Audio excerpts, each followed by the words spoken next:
Welcome to What If Geography, the podcast, with me, Jeff Gibson. Oh boy, I'm really screwing up this introduction, but that's okay because you're not here for the introduction. You're here for the topic at hand, which is, today's episode is going to be what if the Pacific Northwest was its own country? And just to contextualize that before we introduce ourselves, this is going to be kind of an ongoing series that we're going to just sort of run with there. I like to consider this kind of episode as the snack food, the junk food of our podcast. It's the series where we get kind of just to get to like talk, really about geography in its most most pure form, right? We're just going to be talking about places and people and sort of how people move. And there's, all this kind of fun stuff. And I think every once in a while, we'll just trot out a specific region of the world and say, what if that was a country? And we are not advocating for it to be a country. We are not saying that it deserves to be a country or any of that kind of stuff. We're just saying that, hey, maybe what if this did happen? What if? I mean, some of the examples we might use in the future might have a better chance of actually becoming an independent country. In this case, I don't think there's a really big chance of that happening. I don't think so. But there's a lot of interesting conversations that stem from having this sort of mental exercise. Exactly. Yeah. And so with that, we'll just launch into some introductions. My name's Jeff Gibson. I am a geographer and city planner based here in Portland, Oregon. I also run a YouTube channel called Geography by Jeff, youtube.com/@Geography by Jeff, where I do similar videos. You might recognize that channel as also being called What If Geography, but I rebranded for the new year, just so I can talk a little bit more broadly about geography in general. And honestly, I think the What If sort of framing device works so much better as a podcast because Hunter, if this isn't your first episode, you probably know we go on for a while because there's always so much to talk about. But with that, I'll pass it over to my co-host. Hello, my name is Hunter Shobi. I'm professor of geography at Portland State University. I'm also the co-author of two books, Portlandness, a Cultural Atlas, and Upper Left Cities, Cultural Atlas of San Francisco, Portland, and Seattle. And a lot of the things that we've explored in these books are pretty germane to the topic today. So if you're interested in this kind of conversation, then both of these cultural atlases, which Jeff also worked on, might be interesting to you. Yeah, I was actually just going to say the Upper Left Cities one. Portlandness as well. Portlandness is obviously it's very localized to Portland, which is part of what we're going to be talking today. But certainly the Upper Left Cities, which doesn't include Vancouver, which we'll get into a little bit, but does talk a lot more about, I would say, the Pacific Northwest, even as a region. There's a lot more maps that don't just talk about the cities. That talks more broadly about Northern California, Oregon, and Washington. And I will say that in Portlandness, there is a 7 or 8 page introduction, which specifically talks about the idea of Cascadia and different ways which it can be constructed or conceived of. So that might be interesting to folks. Yeah, if you like this episode, those are great books to further talk about this region. And I guess with that, let's get into it. Obviously, the topic once again is what if the Pacific Northwest was its own country today? But before we do that, and we really get into sort of a country of Pacific Northwest, and what it would be called and all that fun stuff, just do a quick land acknowledgement that the area that Hunter and I are both in right now, the area that we're going to be talking about today, is the historic lands of a lot of different tribes. And I don't necessarily want to label or list them out because there's a lot of them. But I think it's an important exercise to just say, hey, this land belonged to a different people that were removed from their homes. And yeah, we're talking about if this place could be its own country, and some people might be thinking, well, it was a different place, and it could be another different place. And I would just want to make sure to acknowledge that we're thinking about that, and that this is the important background for our conversation, that we're not trying to ignore that. Exactly. Yeah. And then, like every place in Canada and the United States, there's a rich sort of tribal history back there. So I would say, particularly for any future what if countries that we're doing, in particular on this side of the hemisphere, there's probably going to be a land acknowledgement, but that will also apply to other regions depending on the scenario. So yeah, I guess with that, let's dive into it. I think the first most logical part is, obviously we like to start with a little bit of history and context. And I think the first thing we kind of have to talk about is really how the Pacific Northwest even came to be, right? Because while there were tribes here that sort of had their cultures and everything, today it's part of the United States and Canada respectively. So how did that happen? How did Europeans come to basically rule this area? Right. And I think there's a lot here. I think what I'm going to start with, which is going to be Lewis and Clark, is probably the most famous. It's at least from an American United States point of view, sort of story about how sort of this region came to be this region. But I'm not going to claim that they are solely the only sort of whatever colonizers, sort of colonial sort of inroads into this area. But I think certainly from our point of view, they are the big ones, right? So talking a little bit about Lewis and Clark. Yeah, I mean, these are the individuals that indicate to the U.S. government that there's land for the grabbing, basically. And that's kind of what happens. And that's subsequent to Lewis and Clark exploring this area that we've already talked about, was for millennia had been inhabited by other groups of people. We start to get things like the Donation Land Claim Act of 1850, which is the systematic way by which the U.S. government encourages people from the eastern United States, white men, to move to the western United States and are granted land. 320 acres, I think it is. And if it's a married couple, 640 acres. This is only available to white men. So we have this, template where there's a systematic way in which the U.S. government supports this land being taken over and territory claimed by white men. And so this is just part of the history of this area that needs to be talked about. Right. And not to take away from that, but the Pacific Northwest wasn't the only area that that was, I think, any place sort of west of the Mississippi almost went through, underwent something like that. Maybe it wasn't quite 320 or 640 per whatever. But they certainly had some degree of encouraging settlers to. Yeah, there was a legal framework for establishing new rule, or a territory in a completely different kind of European mode in this area that we're talking about. Yeah, but going back to Lewis and Clark. So Lewis and Clark set out. Oh boy, I might have to return my Oregon card here. I can't remember the exact date they set out, but it was early 1800s. And their entire goal was to find this, Northwest Passage, basically a route to get people from the population sort of within the center of the current contiguous United States. I think they might have left from St. Louis out towards the Pacific Ocean, right? That's sort of what they wanted to connect to and find an easy route to it. It turns out there's not really an easy route to it. No, there's no easy route. In fact, I didn't really intend to sort of bring up this as a conversation piece, but I think a lot of people who are listening to this, especially if you're from the United States, at one point played a video game during grade school called the Oregon Trail. And, it was a fun little video game at the time. That was sort of, you take, the role of a team of settlers and you're trying to make it to Oregon. And basically in one piece, right? And along the way, all these bad things happen, and it's just rolling the dice, basically. I don't think I ever managed to get my crew when I was a kid there.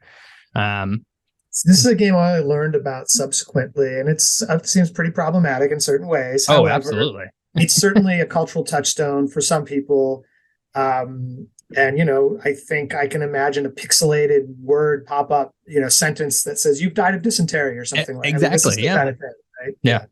Well, and I think, yes. So yeah, culturally, it doesn't hold up, at the very least, to say the very least, right? But I do think it does a really good job of highlighting that the path to Oregon during this time was not easy. It was very hard, very challenging. And so even though Lewis and Clark did make it out to the Pacific Northwest, they weren't able to find that mythical sort of route that would just create this natural, lovely sort of, easy path to the region. It was very hard. And they actually ended their voyage at basically the confluence of the Columbia River and Washington and Oregon, kind of splits the two. I think they were on Washington side, or today Washington State side, at what is now called Cape Disappointment, because maybe this is a myth, I actually don't know, but when they arrived there, it was just pouring rain. It was so rugged, harsh, unbelievably inhospitable that it was just very disappointing overall. Well, there's a vision of, there's this vision that Jefferson, I think, was partly responsible for putting out, which is that there's, making it seem natural. This is part of the manifest destiny excuse that was used to justify taking over this territory. That certainly there must be a natural, easy path to get there, and for people to extend the United States out to the Pacific Ocean. Right. Well, and I guess with that, we can kind of just jump ahead a little bit and just start talking about what this area first looked like as sort of these colonial powers moved their way west, because it wasn't only the United States, right? Sure. So obviously, the United States had a vested interest in getting out there. If we head south a little bit, we know that Spain had been colonizing the areas of Mexico and then up into California, and even further up a little bit. So Spain was inside the region as well. Right. But then the other big one would be America's favorite friend at the time, Great Britain, which basically, obviously during that time they still had most of Canada. They were trying to make their way westward as well, trying to do their own thing. And it created this really interesting situation, which is called the Oregon Country, the Oregon Country, yeah, which was a dispute between Britain and the United States over who owned this entire region that we are looking at today. Which obviously the borders today are very different. But just to make it easy, we would say, the states of Oregon, the states of Washington, the province of British Columbia, and then pieces of the current states of Idaho and Montana. So you can find a map if you go into Wikipedia, type in Oregon Country. There's a nice little map that you can see. And it was this area which was created with the treaty. It's called the Treaty of 1818, that really gave the entire area joint control to both countries. And so, traders could go out there and sort of interact with both countries, and there wouldn't be any sort of tariffs or anything like that. And as you can imagine, this whole sort of system did not function super well. Countries don't typically work well in that environment where they're having to share lands, because there's different laws, there's different monies, there's different pride, egos, nationalistic sort of tensions about who gets and deserves and owns and manages and does all this stuff, right? So and I'm going to get to sort of where I'm going with this in a minute, but I think the whole point to even bring this up and why this, how the Oregon Country even ties into today is that I think it shows as a pretty good parallel to the connectedness of this region as a whole, that it kind of did start out as its own quasi double country. And I think what we're going to talk about a little bit later is sort of why this area might even make sense as its own country culturally. And I think some of this also points to the power of colonial map making. And so that once major powers, European powers, bring their idea of territory to another part of the world, and then create a map that suggests that a particular area of land belongs to some of these other countries, that it starts to create a legal framework for claiming that in the future. And so in the popular imagination of some people in Canada and the United States, it might seem pretty straightforward because there's these maps that exist, that like the one we just talked about, where it suggests that, oh yeah, this should be a place, this should be a country. And if you go back to our episode about what if there were no borders in the world, we talk a lot in that episode about the rise of something called the modern state system, which is the idea that there are these territories demarcated by borders that separate one ruling power from another. And that cartography and maps, as geographers, we talk about this, and we talk about the incredible power to claim land and territory that these maps had, both at the time and then served legally in the future as well for creating a template or an idea of what should exist as a particular state. Right. And I think, so I think you're spot on. There's a lot of things that countries do for areas that, they might not, own technically, legally, what have you, in the beginning, that they then start to figure out what those justifications are. And you brought up the sort of example from our No Borders episode. I think a great example is also from our No Interstate Highways episode, when we were talking about the interstate highways being built in Hawaii and Alaska, right? It provides a foundation, a construction foundation of sort of territory claims. Yes. And I think maps do that, right? Maybe not in sort of a physical way, but all of a sudden, you stumble upon a map that was created 10 years ago that shows that this place belonged to, whatever country. And that's now used as justification for why that country deserves it today. Maps have an enormous power over our geographic imagination. So once a map is created and seen and internalized, it starts to feel normal and natural to people, when in fact there is no normal, natural demarcation. Exactly. I mean, there's all kinds of different ways that land could be divided and, deemed to be part of one power or another. But maps provide a very concrete way of people imagining what that could look like. Right. And so this sort of, nebulous bi-country area in Oregon country existed from 1818 all the way until June 15th, 1846, when the Oregon Treaty was signed between both countries. And that's sort of what split the two country, the current border between the United States and Canada today along the 49th parallel. And so that's sort of when that officially happened, right? So anything south of that border became sort of the quote unquote property of the United States. Everything north of it became quote unquote property of Great Britain, the United Kingdom, which was, obviously now is Canada today. But just going back, I think, there's a good sort of, argument to be made that, okay, so this area back in sort of its earliest days as a colonial colony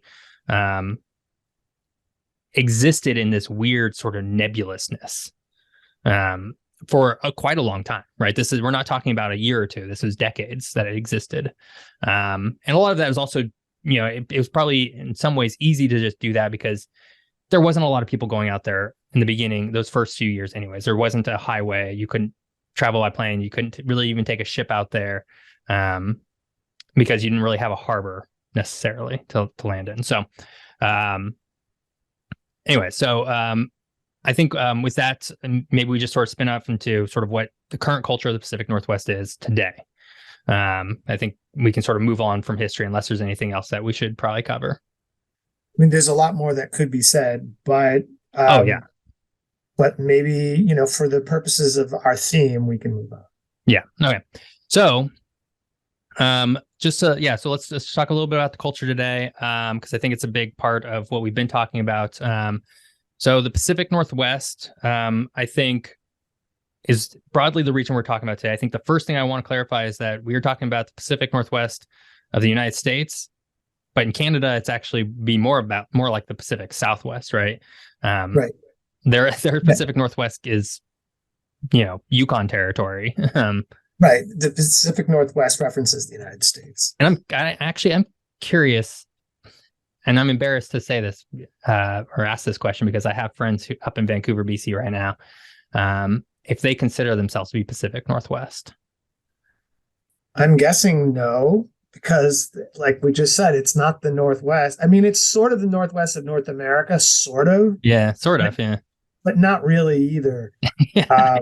So, I mean, that's probably something that has a lot of purchase in the United States, but is probably talked about in a very different way everywhere else.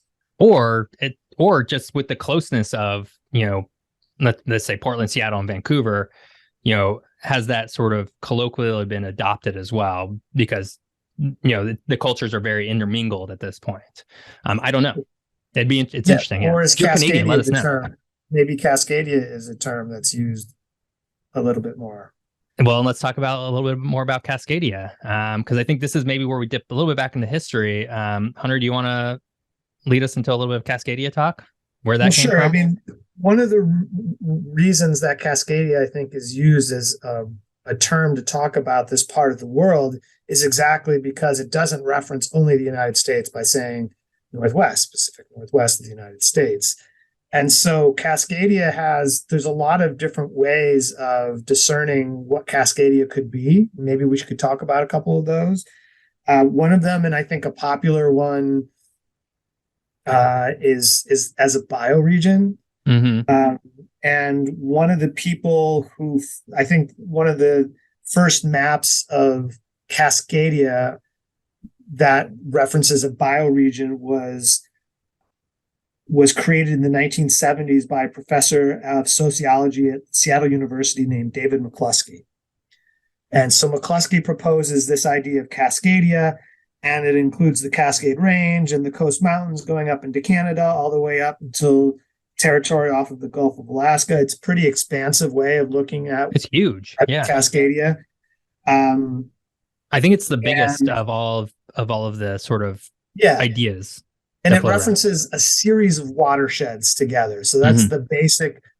Again, I mean, what is an ecoregion? That could be debatable as well. And I think an ecoregion probably it purports to be an environmental definition, but invariably there's some kind of cultural aspects that come into it as well. But so this idea of McCluskey's was drawing a border around a series of different watersheds, and thinking of it as a discrete region. And so again, it stretches from Cape Mendocino to Alaskan Panhandle. That's a pretty big region. Huge. Another way of thinking about Cascadia would be the Cascadian subduction zone. So these would be the North American plate, the Juan de Fuca plate that meet together, under the surface of the Earth, that create a subduction zone. It's probably not the most popular way of thinking about Cascadia, but it's out there. Mm-hmm. Another way of maybe conceiving of Cascadia would be as the Columbia River Basin, although that would sort of take out a lot of the Puget Sound, for example, the Puget Sound and the area that Seattle and Vancouver are in now today. There's also another region that maybe you're aware of. So there's this idea of Ecotopia, and Ecotopia was the name of a book written in 1975 by Ernest Kallenbach. And it's called, the full title is Ecotopia, the Notebooks and Reports of William Weston. And what it does is it really proposes that part of the states of Washington and Oregon and the northern part of California have become an independent country. So it's sort of like what we're talking about today. And it sort of talks about a lot of the cultural things that these places have in common in the 1970s. And a lot of it's characterized by the environmental movement at the time. Mm-hmm. And for example, in the book, this country has outlawed microwave ovens, but marijuana is legal, this kind of thing. So to try to give you some of the flavor of what's happening here. I don't want to malign the author, but I don't think it's a particularly well-written book, but it's an interesting intellectual exercise to think about. Definitely a good thought experiment. Yeah. But so it chronicles this guy named William Weston, who's a journalist who goes into this region called Ecotopia and starts to talk about what it's like for outsiders, and Mhm. that's the foil of the book. There's also a book that was written by Joel Garreau, who is a journalist for the Washington Post, called The Nine Nations of North America. And in this book, he outlines a different ecotopia, which excludes a lot of the area out, east of the Cascades, for example. Mhm. Everything outside of the Cascade Range, the east of it, is not part of this particular ecotopia. And it stretches from part of Alaska all the way down to past San Francisco. It's almost like So it's a Chile of the North yeah, it America. looks Chilean in boundaries, and that's another sort of thought exercise that this one journalist did to try to challenge our geographic imaginations by carving up North America into different places. And then there's the Cascadia, which is sort of, I would say, Cascadia is a globally competitive free trade region, and this was using basically sort of Vancouver to Eugene as a region that would be connected by maybe high-speed rail. Mm-hmm. It was trying to encouraging people to think about this as a viable economic region that could be competitive in the world. And then I think there's the Cascadia that we're going to maybe end up talking about, which is Cascadia is British Columbia, Oregon, and Washington. Right. The reason that's usually used is because these are administrative regions that already exist within Canada, the United States, and it's much easier to talk about GDP and population and all these other statistics that already exist for these three different states, and it doesn't cut across any, it doesn't divide Oregon, Washington, or British Columbia into segments or anything. So it's much easier to talk about as, well, what would this look like as a country? And so I think that's kind of what we're settling on, because for ease of conversation, it makes sense. And of course, if this were ever going to be realized, the idea is, well, people are already used to thinking about these as areas that exist politically. And so these three could be lopped off and thought of as a country. Yeah. And so I think, actually, let's do an ad break, and then we're gonna come back, and we're gonna start making our country, because I think we're sort of heading right into it. Yeah. So listen to some ads, and we'll be right back.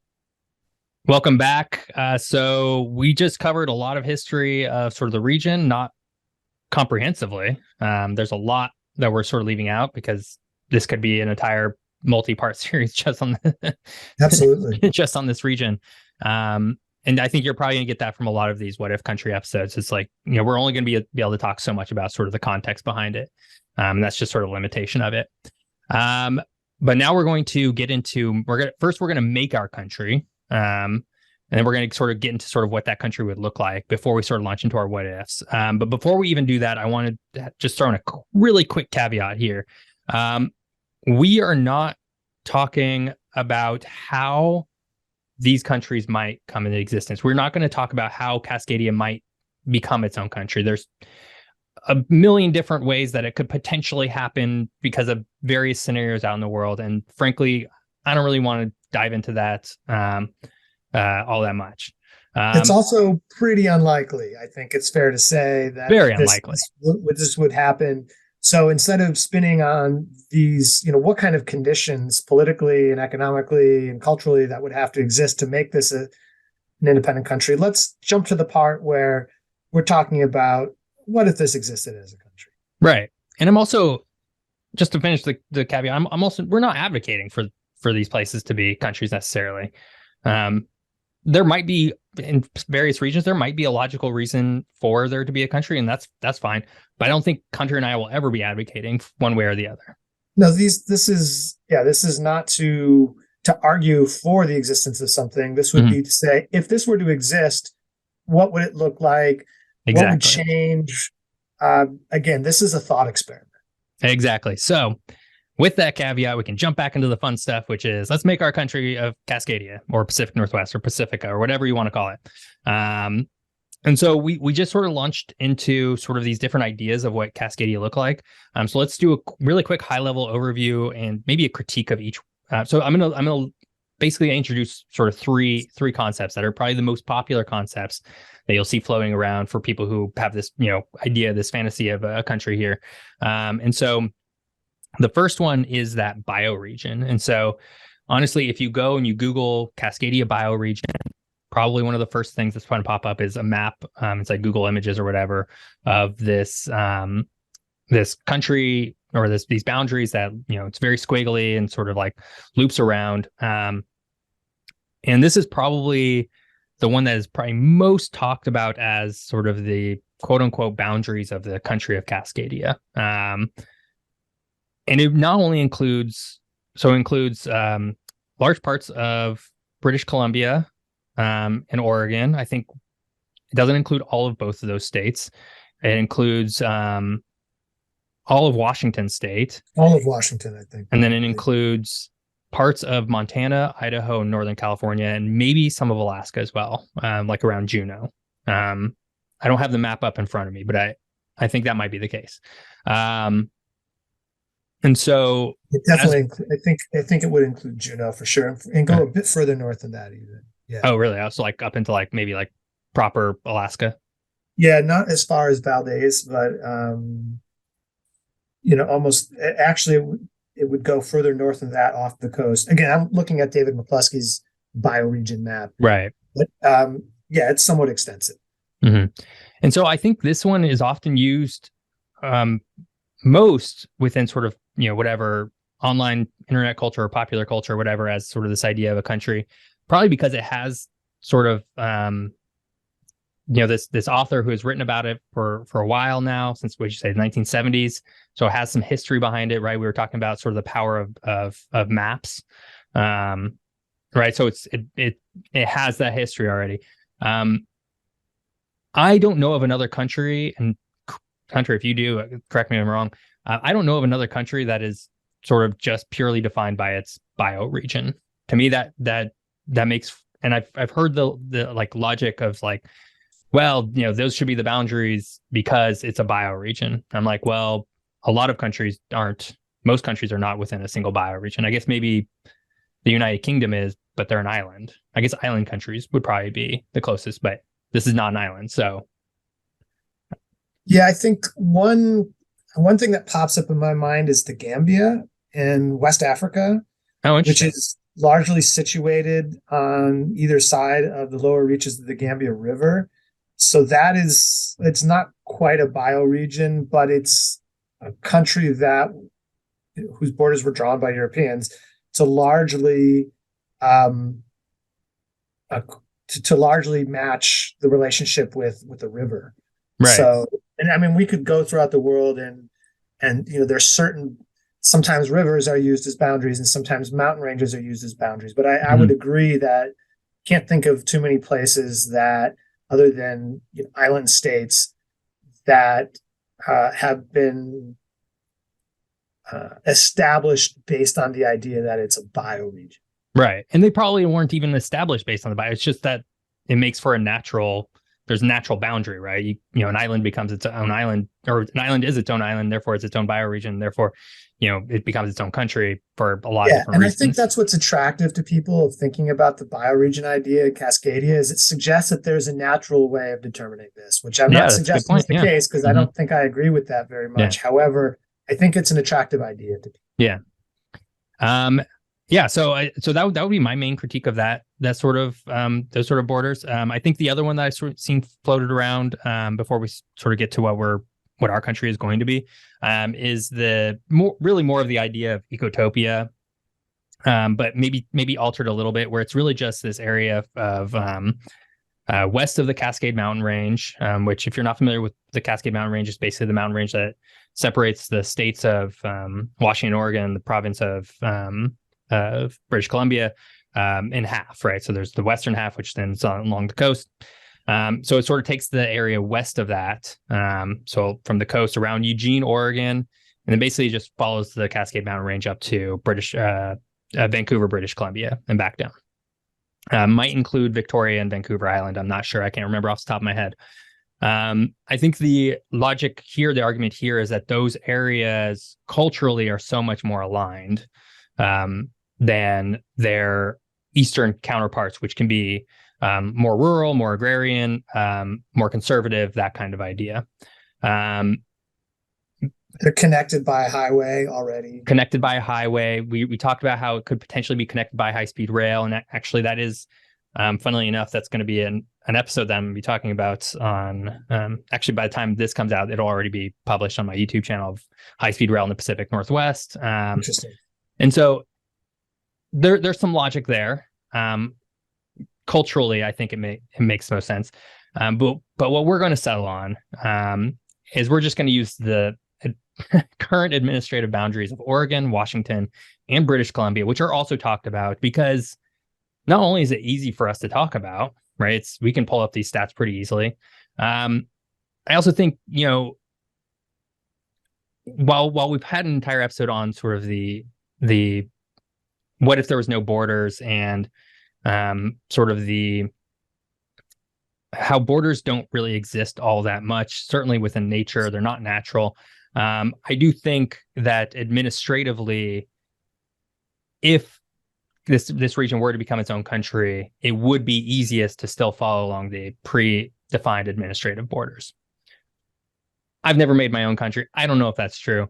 Right. There's a set of borders that have already been drawn. Yeah. I mean, this argues that it could be thought of as an international border instead of a border separating administrative regions within Canada and the United States. Exactly. So for that purpose, we're just going to go with that.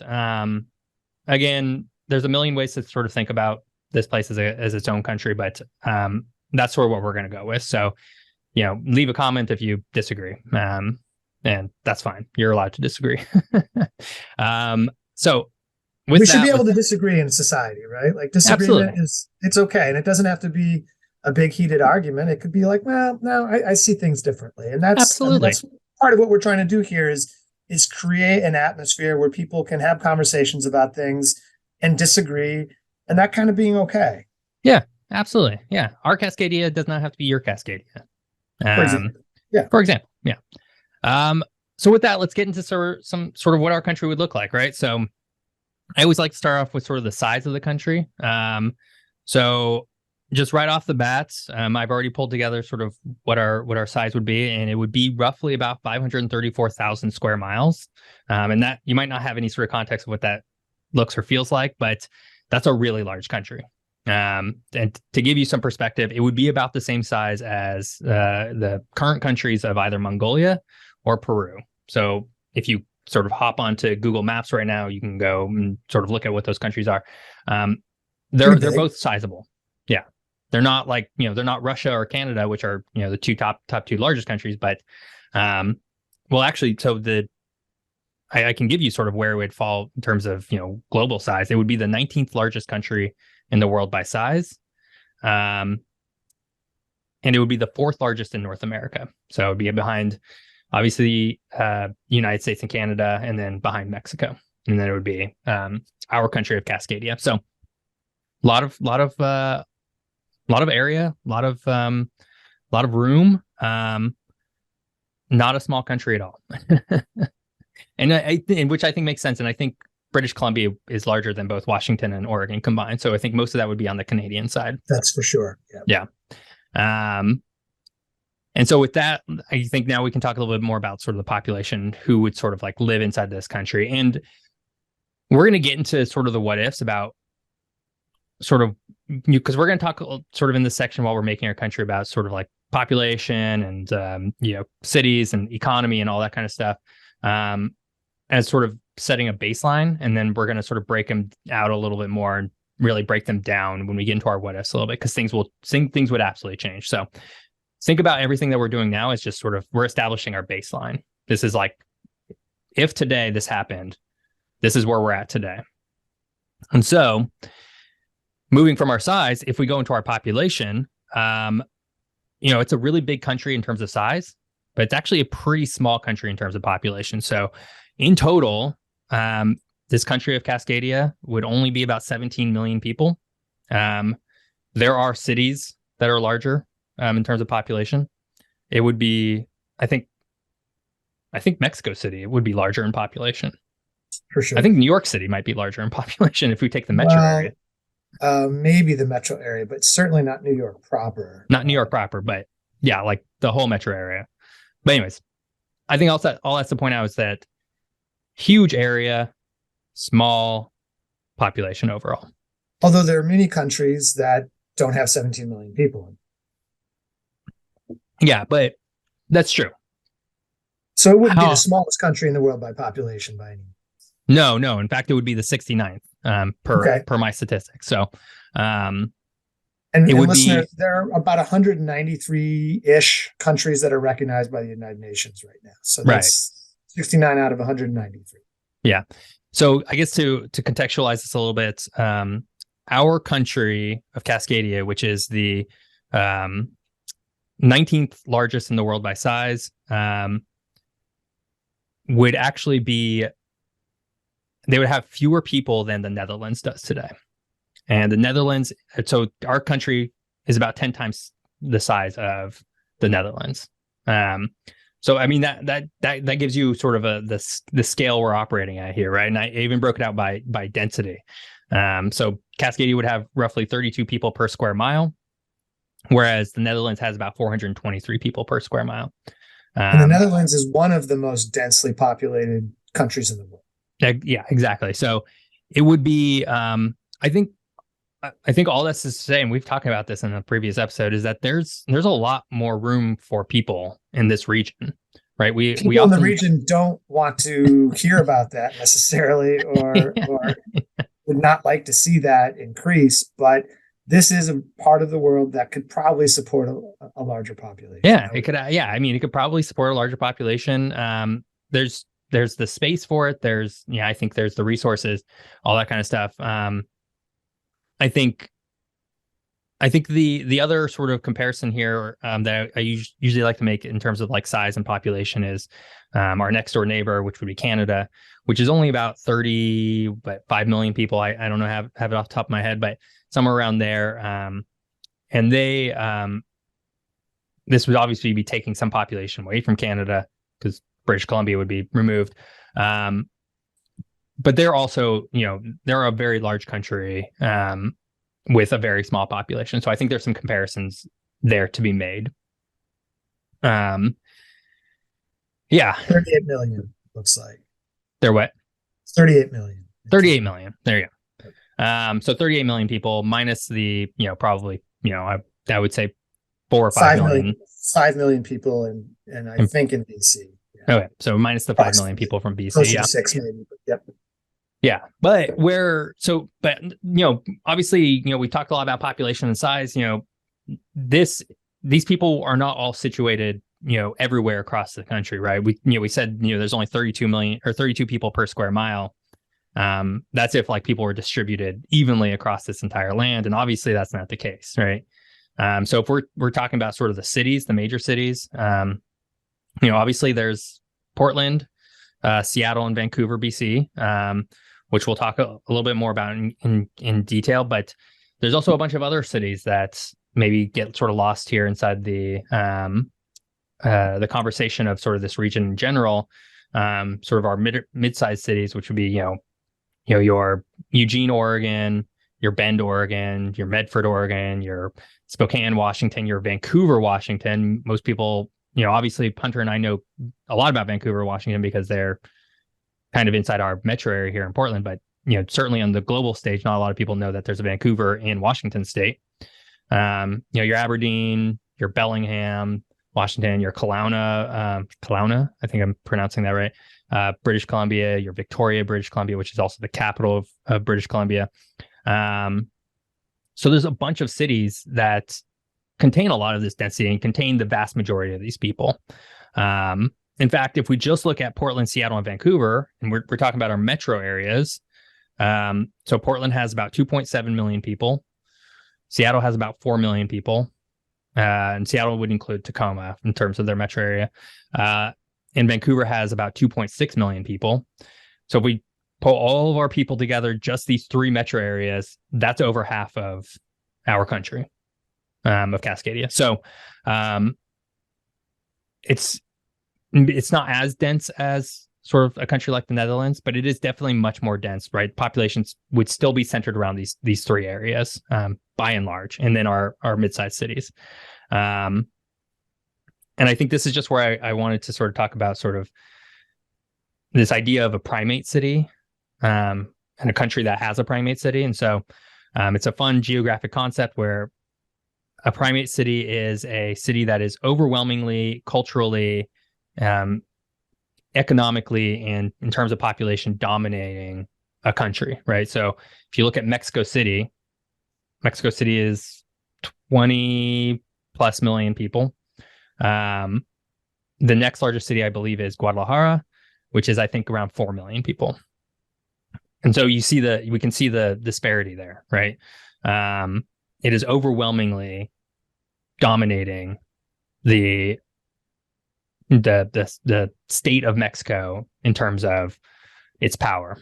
And actually, I think I read a statistic that Mexico City was somewhere around 20% of the entire country's GDP for Mexico. So it just shows the geographic disbursement of sort of, where your population is and sort of the economy that's driving it. So, Paris, for example, in France is a primate city. So, but then Germany doesn't have one, right? So there's not really like a pattern here. It's not like, Western or, European, countries are or not, that kind of thing.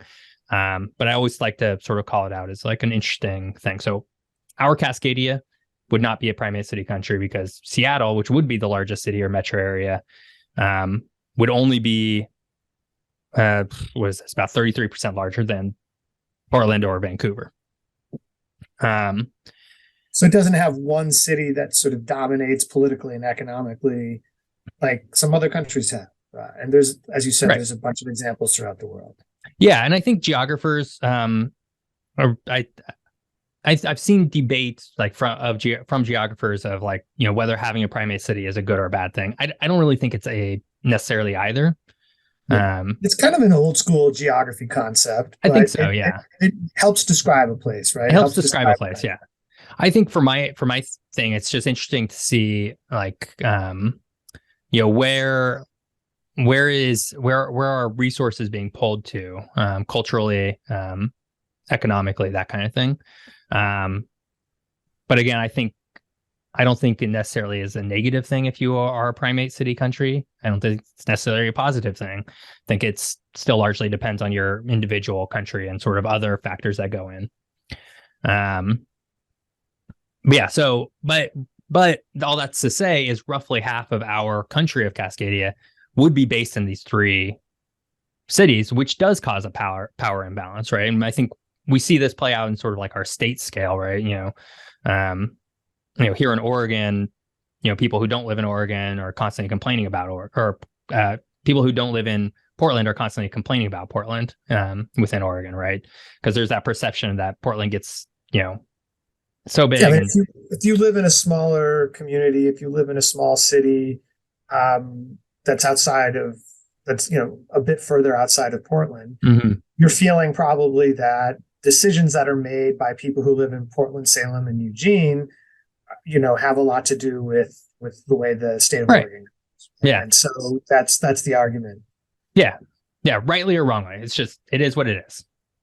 But then we also need to figure out sort of what our capital is going to be for our country. So there are 3 capitals inside our region already, right? We have Salem, Oregon, Olympia, Washington, and Victoria, British Columbia. And each one of these capitals has the political infrastructure, which is, a lot of office space, the sort of the Capitol building itself, the legislative areas, yada, yada, yada. And so in theory, I would argue that any of the 3 could make for you could drop a capital in there of this new country relatively easily. I think, in my opinion, if you were to go with one of the 3, Olympia would probably make the most sense just because it's geographically centralized. So maybe there's something there, although the capital of the 3 of British Columbia, Oregon, and Washington, none of those capitals are central to those territories, certainly. Yeah, true. And what's interesting is that in each of those cases, it's not the biggest city that's the capital, right? Actually, it's very interesting. Yeah. And so, that's why Seattle or Vancouver, British Columbia would maybe not be the best choices because they're the biggest cities and they already have the power associated with being the biggest cities. So I would, suggest that Portland would be more of a candidate than the other two cities if you were to go along those lines. But Well, there's a number of other cities we could entertain. I have an argument for one that I actually like, which is Spokane, Washington. Interesting. And why do you think that would be the big capital? Well, so I think it does a number of things. So one, I think Spokane is the largest city on sort of the eastern sides of any of these current provinces, states, what have you, which I do think is important to have sort of, at least a semi-large area to facilitate a lot of sort of business and everything that would still be needed in a capital. But I think why I like it so much is that one, it would put sort of the capital in an area that, like we'd already discussed, maybe feel sometimes a little neglected by their current states, right? So if we think, Eastern Oregon or Eastern Washington or Eastern British Columbia, constantly, feeling like the Western half, or certainly those three big cities, gets most of the attention, rightfully or wrongfully. So I think it does that. And then Spokane exists pretty equally distanced from each of the three cities. And I think that's where you get into maybe some issues with having your capital, if it's in Olympia, for example, is that a little too close to Seattle? And therefore, is there potential undue influence that one city could have? Or if it's based in Portland, for example, right, there's these power imbalances at play, and we don't like to often think about what a capital means or how it could impact things. But I think having your capital and where it's placed and how it's going to function within your state does carry with it a lot of weight. And so I think Spokane makes for a good separation of those.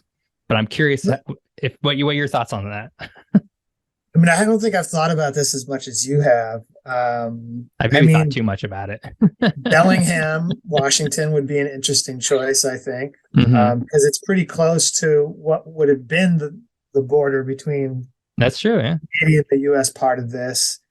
Pretty equally accessible from certainly Vancouver and Seattle via the highway. I don't know. I feel like Spokane's a little bit of a tricky choice, maybe, but yeah. I mean, this is fantasy world, so we can say whatever. Yeah. Totally.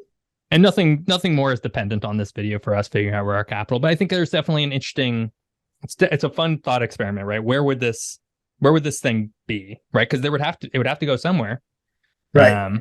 And at some point, there are politics involved in where that would be, as there were for the United States Capitol. And that's exactly why I think it wouldn't be in Spokane, but right, maybe Tacoma or something maybe like Tacoma. that. Yeah. I mean, that's a lot of people are listening to this be like, I don't think Tacoma would be chosen as the capital for this, but there's some arguments that you might use to. I mean, it's already got a big airport, right? That's pretty close by. That's true. Some of the infrastructure is already there. So, anyways. We could talk about state capitals for a while, but that's not what geography is. It's just one small part. Yeah, we've been very clear about that, and here we're just now talking about state capitals. I know, we're not making a great argument for that. All right, well, let's move on. We don't need to figure it out. So okay, let's move into our economy and industry, and that's sort of where we'll leave off sort of our making of our country. So our Cascadia would have so we're going to use gross domestic product, which I'm going to sort of throw out there, admit that this kind of data there's a lot of holes in this kind of data, using it as a determinant of wealth. Right. Yeah. It's not the greatest determinant of wealth, but it's used really often because it's recorded. It's the statistics that exist, and then it gives a way to rank places, right? Exactly. So for simplicity's sake, we're going to go ahead and use GDP, but there are other ways to record wealth and, a lot of different aspects of how well a country is doing and performing. But if we were to use GDP, which we are, our Cascadia would have an annual GDP of about 1.15 trillion US dollars. So that is a wealthy country by any means. In fact, it would be the 15th wealthiest country in the world by this metric. So interestingly, it would be in our rankings here would be just below Spain and just above Mexico, which I just thought was kind of funny because, Spain colony, I don't know, not that there's really anything there, but I just thought it'd be interesting that it would sort of split the difference between those two. Certainly by GDP, a very wealthy place. Very wealthy. By that particular state. And per capita, even wealthier, right? It would be $61,000 per capita, and it would basically make it about even with the country of Denmark, which is a very wealthy country. Right. So there's a lot. Again, we're admitting that per capita is pretty tricky because you still have a lot of people really poor, and then some people are disproportionately rich. But this is the way we sometimes talk about places, just to get a general ballpark idea of what the situation. Right. Yeah. And that's a really good point, right? There are certainly countries that do a lot better about having an equivalent, more equal society. Having a statistic that relates the highest 10% to the lowest 10% or something. I don't know what that measure would be called. Maybe it exists, but that would be an interesting way to talk about how the poorest and the richest people in a particular, financially speaking, economically speaking, what that divide is, would be another way of determining the economic health of a place. But that's not the one that's usually common. Right. Yeah. And then Cascadia would be home to basically a lot of just really mega corporations. Again, we'll get into sort of some what if scenarios around this, but just to list them off, none of these are going to be, I think, foreign to anybody listening to this, but Microsoft, Amazon, Boeing, Starbucks, Nike, Columbia Sportswear, Lululemon, Zillow, Lionsgate Entertainment. There's the list kind of keeps going on and on and on and on, right? There's a lot of companies. A lot of them are mostly focused around the Seattle metro area. Certainly the tech sector. But Portland and Vancouver also have their fair share of really large, successful companies. We'll have to keep our stats for this so that when we do other places in the world that become independent, we can compare it to the other countries we've already created. Totally. Yeah. Automatically, I'm thinking if California were a country, it would exceed. Oh, absolutely! It would blow it out of the water. Yeah. And then I guess just to close in on, I think in terms of economy and industry, is we probably just need to talk about the timber industry just a little bit. I don't necessarily want to get into stats, but I do think the nation of Cascadia would become, unless there was laws built around it, which we can talk about, would become one of the largest timber exporting countries in the world. Because historically, this region has been a huge exporting region for both Canada and the United States. There's obviously still a lot of timber companies in the entire region today. I would imagine, and it's had a indelible impact on sort of this region and as a whole. And I would foresee that would be the primary natural resource that I foresee. Yeah, it would be this really big new country on the Pacific Rim. Which timber would be one of the, in tech, there's timber, there's a number of other things. But yeah, it's interesting to think about the industries that the country would become known for. Yeah, and in fact, this new country of Cascadia would probably have to rely on the timber industry to get it through some of these, certainly, I think, early years. And we'll talk a little bit about that. Well, we're going to take an ad break right now, and then we're going to talk about it. All right. And we're going to launch to some of our what if scenarios, because I think there's going to be there's a lot here that I think a lot of people don't think about. The speculation has already been pretty out there, but it's about to get even wilder. Even wilder. So stay tuned. Welcome back. So we are heading into our favorite section of all of our episodes, which is our what if speculation on all of these lovely topics that we're talking about today, being what if Cascadia was a country. So we just set up our country, sort of our baseline, right? And now we're going to sort of break it down and sort of talk about sort of some of the things that would actually happen if this place were to become a country. And just again, this isn't an exercise in what it would take to become independent. We're not doing that. We're just sort of, flipping an imaginary switch, and now all of a sudden it was. So I think first, what if Cascadia, became independent? Well, I think there's a lot of what ifs around sort of what that means in terms of foreign relations, right? Diplomatically. Right. So it's one thing, for example, to declare one's independence as a country. It's another one to be accepted by the international community as an independent country. And the mechanism for that is recognition by the United Nations.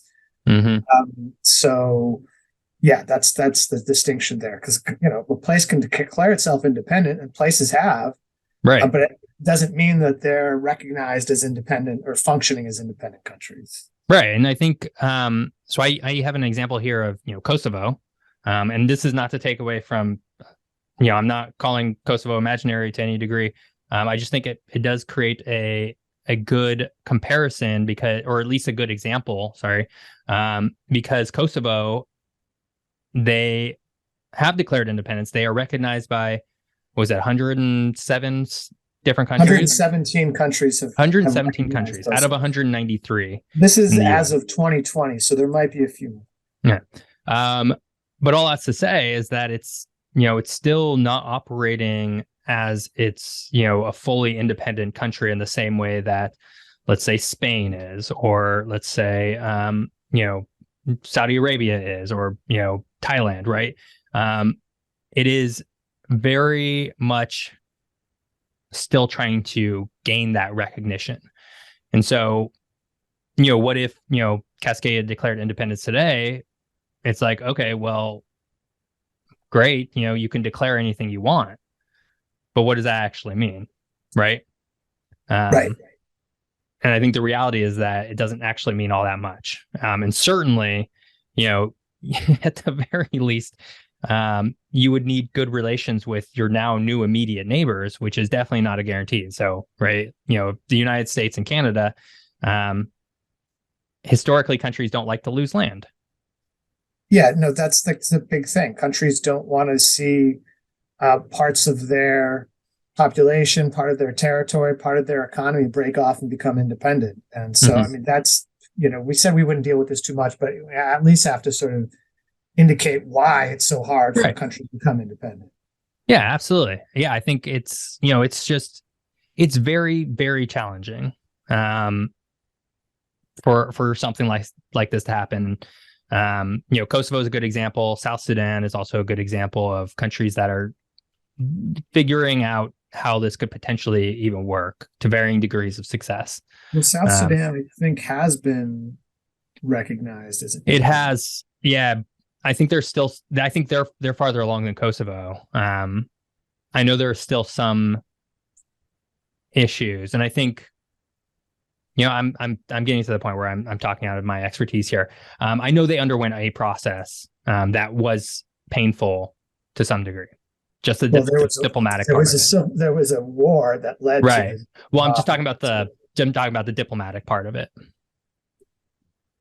But anyways, just to keep us moving along.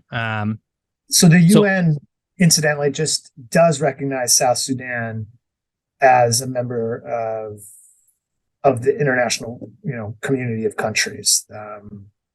So that is got that kind of recognition, and that's what separates it from Kosovo. Which Kosovo does not have. That's right. Yeah. So all that's to say is, what if Cascadia became a country? Well, diplomatically, there's still a lot of challenges. There's still a lot of hurdles there that they would need to figure out as a country that are not guarantees. But I think more to that point, what would happen to all those businesses we listed off, right? Well, Hunter, what do you think? So I think what you're leading to is, would they stick around, right? I mean, right. Would Nike and Microsoft and these other, Fortune 500 companies, some of which we've listed, would they want to be located in a new country, or would they prefer to relocate into the country that they were originally part of, United States or Canada? It's a good question. Yeah. I mean, a lot of it has to depend with how stable they thought the new country would be, both politically, economically, militarily. Those things all would come into play. So it's a good question. Yeah. And I think, well, so I think, yeah, I agree. I think corporations, more than most things, but within their sort of like country of origin, desire stability to an extent, right? They need to be able to make money consistently and effectively. So I think there's a lot of questions around, okay, Cascadia is a country. Is it a stable country? Who knows? Maybe. But even if it is, I think there's still debate on whether these corporations would stay. And I'm going to use Scotland as an example. Okay. So in 2014, Scotland had a referendum on its own independence where it was, considering breaking away from the United Kingdom. And there was a mechanism for this to happen. So it wouldn't have, it would have been a relatively easy process, quote unquote. But when they were doing this leading up to the vote, Scottish companies were starting to locate their headquarters in England. Interesting. Scotland probably would have been stable. There was nothing to suggest that it would have been unstable. They had thought a lot about sort of, a lot of the way that the country was going to work and sort of how it was going to unfold. But the reality is that it would have been more profitable to maintain business within England and the UK than to go it alone with this new country of Scotland. And I have to imagine that corporations that are based in either, British Columbia or the states of Oregon and Washington would want to move to their respective countries that they're breaking away from, right? I think a lot of that probably has to do with the currency, right? Because if you establish a new country, mm-hmm. you have to establish a new currency. And exactly. New currency in the world is a huge unknown, right? Exactly. So that's the kind of stability that we're probably primarily talking about. And if you are used to the US or Canadian dollar, and all of a sudden you have to use the Cascadian peso or whatever we're going to call it, mm-hmm. Then that's a huge question mark that companies would. Well, that's it. And that's exactly where I was going to next is like, okay, these corporations might stay or might leave or whatever. Let's say Nike stays and Microsoft leaves. But what is, Nike going to get paid in? And there's a lot of people who have a lot of ideas around this, as you can imagine on the internet. People have ideas about everything, as it turns out. So there's actually I found a website that did have like a really fun graphic of some fictionalized Cascadian money floating around. It was just kind of neat, sort of to see what they were putting on. It was like, kind of what you would expect is like, in place of the, on the US dollar bill. I'm not sure what's on Canada's exactly. I don't know if it's the Queen, but on the US dollar bills, it's like, various presidents, or, Benjamin Franklin on the $100 bill. Instead, it was like, a salmon, or a, Doug fir, or, these, sort of natural iconic elements. I think, obviously whoever this designer was paying homage to that sort of Ecotopia bioregion sort of, feel that, has sort of propped it up. But even that becomes a huge cultural political issue, right? Yeah. I mean, for example, in Europe, when they established the euro as a hard currency, because it was established as a digital currency or traded currency before it became a concrete currency that could use to buy things. And I mean, you've been to Europe, you've seen euros before and bills, and they've got a series of architectural elements on a lot of the bills.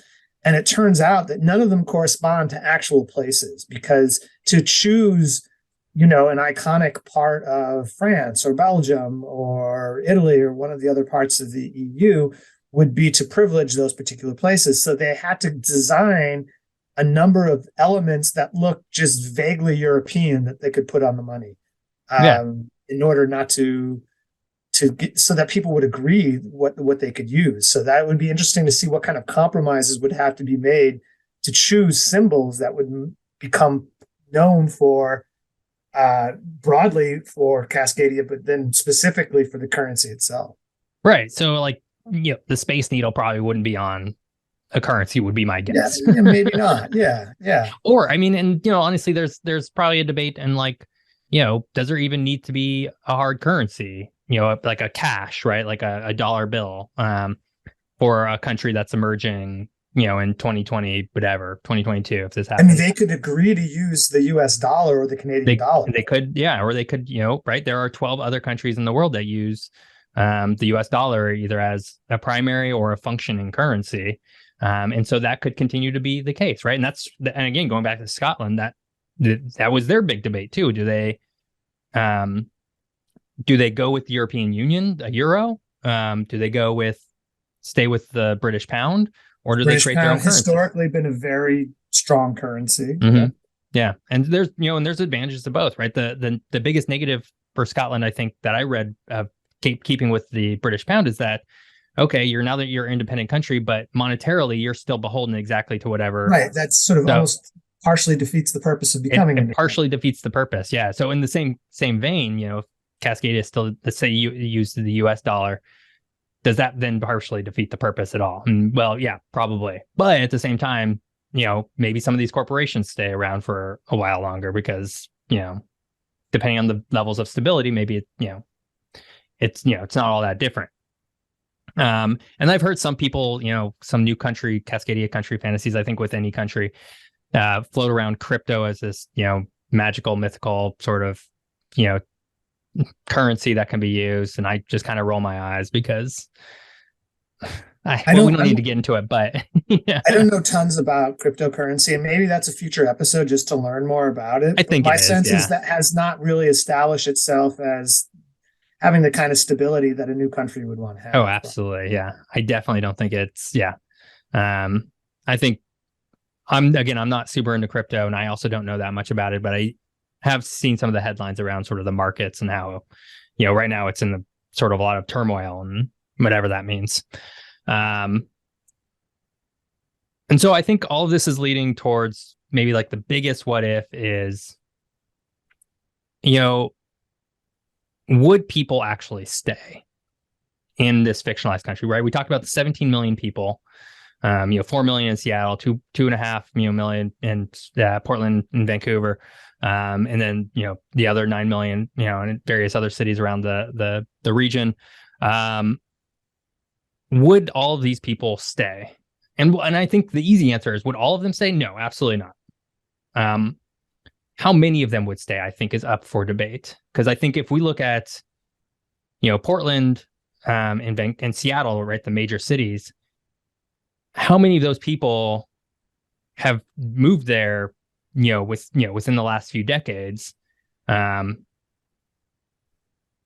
many people who have moved there would still want to stay when they have family and lives maybe in other parts of the country, where they'd be like, well, again, going back to the stability argument, is it worth it to try and go with this country? And how much do I really feel like this is my place versus a place I've just moved to within the recent history, right? So I think there's that debate. I think it's a tricky question to answer without knowing the part that we skipped over, which is, how did it become independent? Because if it was through some terrible bloody war, that becomes a different answer, maybe. Right. Yeah. Or if it's, so what are the conditions under which it became independent might tell us more about whether people would be staying or not. Of course, the other question is, would people come? Would people say, hey, this is the kind of arrangement that I, don't want to be part of these other countries anymore, but want to still be in something that is like one of those countries? Would that be attractive to people?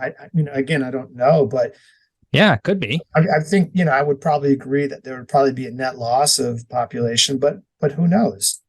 Well, and I think, so when we talked in our No Borders episode, we talk a lot about sort of economic migrations, right? People move largely for the perceived economic gain.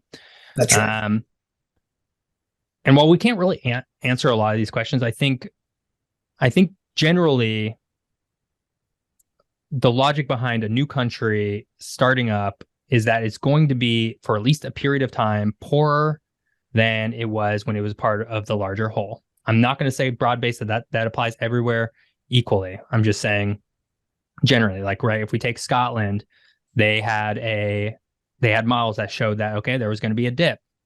If we Right. use the United Kingdom as a whole, that has now left the European Union, even though European Union is not its own country, but there's some similar, certainly economic ties. We can now see that, okay, yeah, UK is going through a dip.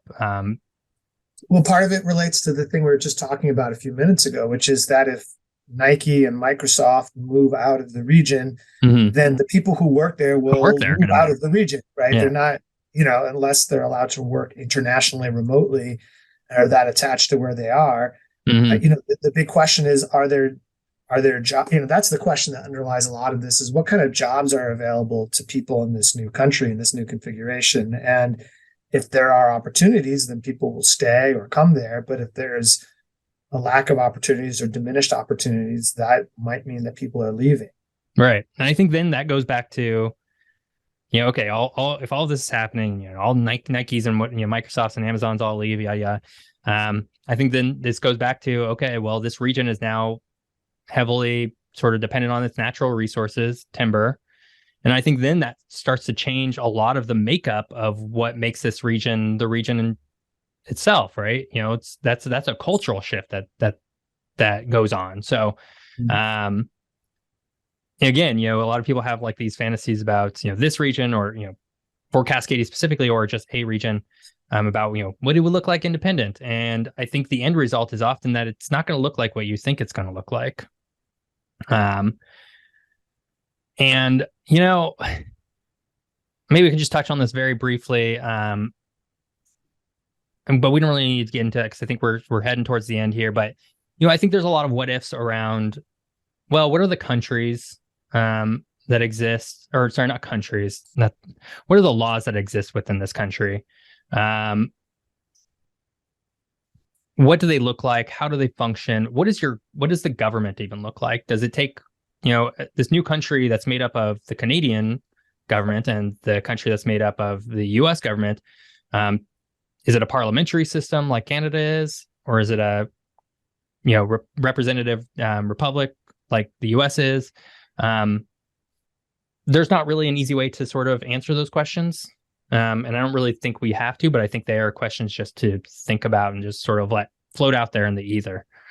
Yeah, and what kind of relations, like how would you need a visa to go to the United States and Canada? Right. Yeah, I mean, there need to be new border control checkpoints set up, between California and Idaho and Alberta, right, and maybe Montana as well. I'm not sure if BC connects with Montana directly, but yeah, there would need to be these new border checkpoints. There need to be customs laws. There's a whole series of laws that have been established for both of these countries over hundreds of years at this point. The United States and Canada would have to open embassies in Cascadia, and Cascadia would have to, all the countries of the world would have to have embassies there. Yeah. If they're going to have diplomatic relations with the place, and then Cascadia would have an embassy in Washington, D.C. and Ottawa. Yeah. So, yeah, again, we don't have the answers to these questions, but they are questions that a Cascadia would need to answer. And I think that might just be where we end on. Okay.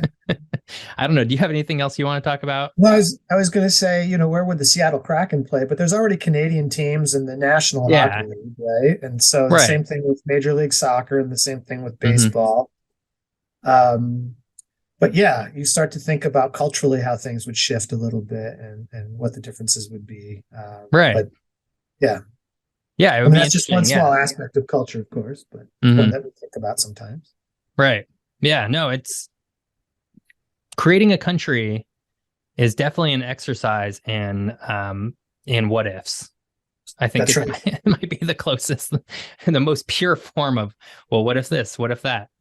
So this was our first stab at it. Again, these are easy and fun for us to throw together, and they sort of are junk food. So we're probably gonna do more of these at different intervals of time, whenever we sort of think of one. You want to do your pluggables? Yeah, my name is Hunter Shobi. I'm a professor of geography at Portland State University.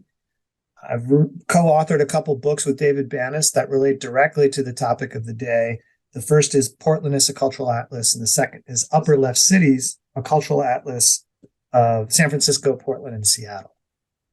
Yeah, and my name is Jeff Gibson. I co-host this podcast. I have my own YouTube channel, Geography by Jeff, where I talk a lot about the same subjects. In fact, that YouTube channel used to be called What If Geography. You can also find me on Substack at geographybyjeff.substack.com and read more about geography that sort of catches my interest. That's Jeff with the G. It's Jeff with a G. Thank you. Yes, it's a G-off. So, Geo, right? It's sort of how I came up with that. Super clever name. It's been really fun talking about Cascadia today as a country. We left you probably with more questions than answers. Unfortunately, that's just going to happen sometimes. So with that, we'll see you next time. Yeah, thank you for listening.